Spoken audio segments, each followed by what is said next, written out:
জাতীয়তাবাদী দলের সম্মানিত চেয়ারপারসন জনাব তারেক রহমান সাহেব এসেছিলেন বাংলাদেশ জামাত ইসলামীর আমির ডাক্তার শফিকুর রহমান সাহেবের সাথে একটি সৌজন্য সাক্ষাতে।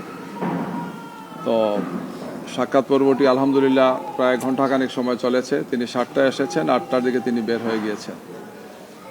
আমাদের নেতৃবৃন্দের মধ্যে আমাদের সম্মানিত নায়েবে আমির জনাব ডাক্তার আবদুল্লাহ মোহাম্মদ তাহের, নবনির্বাচিত জাতীয় সংসদের সদস্য তিনি ছিলেন, আমরা ছিলাম। ওনার সাথে আরও কিছু দায়িত্বশীল নেতৃবৃন্দ ছিলেন, বিশেষ করে জনাব মির্জা ফখরুল ইসলাম আলমগীর সাহেব, মহাসচিব জাতীয়তাবাদী দল বিএনপির, এবং স্থায়ী কমিটির সদস্য জনাব নজরুল ইসলাম খান সহ আরও কিছু কেন্দ্রীয় নেতৃবৃন্দ তার সাথে ছিলেন।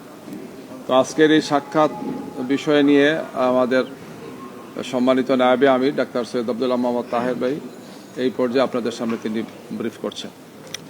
জি, বিসমিল্লাহির রহমানির রহিম। সম্মানিত সাংবাদিকবৃন্দ, আসসালামু আলাইকুম।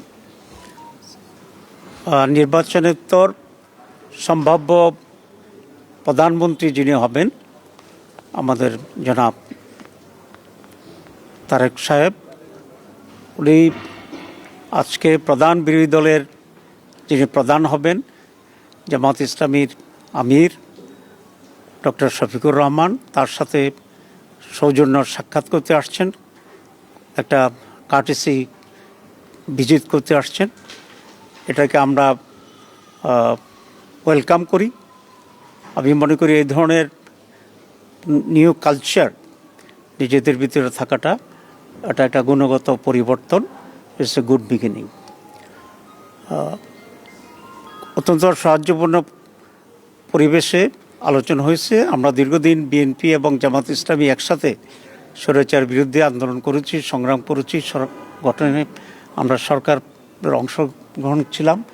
এখন একটা ফ্যাসিবাদের পতনের পরে আমরা দুটি দল আলাদাভাবে নির্বাচন করেছি, কিন্তু আমাদের ভিতরে আমরা আশা করি একটা সাহায্যপূর্ণ পরিবেশের মাধ্যমেই আগামী সময়গুলোকে আমরা রাষ্ট্র পরিচালনায় সরকার এবং বিরোধী দল সমন্বিতভাবেই আমরা দেশের জন্য কল্যাণমূলক কাজ করতে পারব।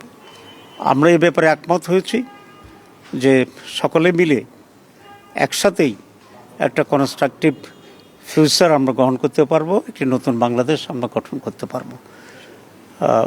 মৌলিকভাবে আমরা এই আলোচনা একমত হয়েছি এবং নিজেদের ভিতরে মৌলিক কোনো ঝামেলা হলে আলোচনা ভিত্তিতে যাতে একটা পজিটিভ একটা সমাধান আসতে পারে সেই সব বিষয়ে আমরা আলোচনা করেছি।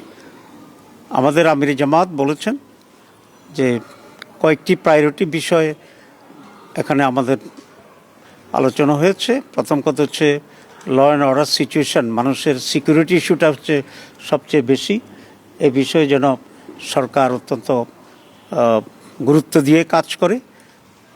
এরপরে ইকোনমির ব্যাপারে আমরা কথা বলেছি এবং বিশেষ করে জনগণের যে মৌলিক যে প্রয়োজনগুলো আছে, খাদ্য, বাসস্থান, এডুকেশন, এসব বিবেকেও অগ্রাধিকার পদ্ধতিতে যেন সরকার কাজে করে সে ব্যাপারে আমরা দৃষ্টি আকর্ষণ করেছি। It's a beginning.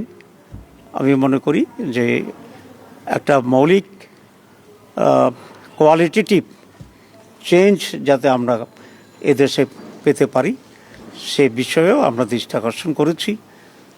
পজিটিভ যে কোনো বিষয় আছে আমরা বলেছি আমরা কোঅপারেট করব এবং জনগণের স্বার্থের বিরুদ্ধে এবং জনগণের কোনো কল্যাণের বিপরীতে যদি সেরকম কোনো ভূমিকা থাকে আমরা অবশ্যই সে ব্যাপারে আমরা প্রতিবাদ এবং ভূমিকা নেওয়ার জন্য আমরা প্রস্তুত আছি। এতটুকুই কথা হয়েছে আজকে। সবাইকে ধন্যবাদ।